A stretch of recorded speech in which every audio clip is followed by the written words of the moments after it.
జయంతి నాడు స్వామి వారికి ఉట్ల ఉత్సవం చేస్తారు. స్వామి రాత్రి అవతరించడం చేత సాధారణంగా చాలామంది ఆ అవతరించినటువంటి తరువాత సమయంలో ఉట్ల ఉత్సవం జరుపుకుంటారు. అలా కుదరని పక్షంలో మరుసటి రోజు ఉట్ల ఉత్సవం అనేది జరుపుకుంటారు. సాధారణంగా ఉత్తరాది ప్రాంతంలో అర్ధరాత్రి 12 గంటలకి శ్రీకృష్ణ జన్మాష్టమి వేడుకలు జరుపుకొని ఆ తర్వాత ఉట్ల ఉత్సవం జరుపుకుంటారు. మన ప్రాంతంలో అయితే అంతవరకు రాత్రి ఉండలేము కాబట్టి, అంత శక్తి మనకు లేదు కాబట్టి, సాయంకాలం ఆవులు దూడలు ఇంటికి వచ్చే వేళలో వాటితో పాటు కృష్ణ పరమాత్మ వస్తారు కాబట్టి సాయంకాల సమయంలో విశేషమైన పూజా కార్యక్రమాలు చేసుకుని ఉట్ల ఉత్సవం జరుపుకుంటాం. కొత్త ఉట్టిలో కొత్త కుండ పెట్టి అందులో పాలు, అలాగే వేసేవారు అటుకులు, తర్వాత పురంజలం పైన కొబ్బరికాయ పెట్టి ఉట్లో పెట్టి ఈయన గొల్లవారి ఇంటి వెలగడం చేత ఈ ఉట్ల ఉత్సవం అనేది జరుపుకుంటారు.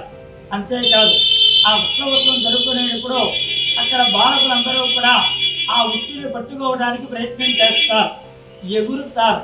ఇందులో ఉండే అంతరార్థం ఏమిటంటే మనము కూడా పై లోకంలో ఉండేటువంటి పరమాత్మని ఇక్కడికి మన భక్తి చేత దింపాలి. అక్కడ గొల్ల పిల్లవారు ఏ విధంగా అయితే పైకి ఎగిరి ఉట్టి పట్టుకోవడానికి ప్రయత్నం చేస్తారో మనము కూడా సాధన ద్వారా పైకి వెళ్ళి భగవంతుడిని పట్టుకోవడానికి ప్రయత్నం చేయాలి. ఇదే ఈ ఉట్ల పండుగలో ఉండేటువంటి విశేషం. అక్కడ ఉండేటువంటి ఆ గడవను బద్దలు కొడతారు.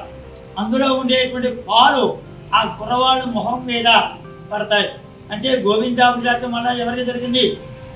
ఈ ఉట్టి కొట్టిన ప్రతి వారికి కూడా గోవిందాభిషేకం జరుగుతుంది. ఆ నోట్లో పాలు పడతాయి. అదేవిధంగా భగవంతుడి యొక్క అమృతత్వం అనేటువంటిది కూడా మనం అందుకోవాలి అంటే ఈ ఉట్ల ఉత్సవాన్ని మనం చూసి అందులో మనం పాల్గొన్నట్టుగా భావనతో మనం అందరం కూడా ఆ స్వామిని సేవించుకోవాలని ఈ ఉట్ల ఉత్సవం తెలుపుతుంది. ఇది వేడుకగా, అలంకారంగా కృష్ణ పరమాత్మను తలుచుకుని చేసేటువంటి ఉత్సవం. జై శ్రీమన్నారాయణ.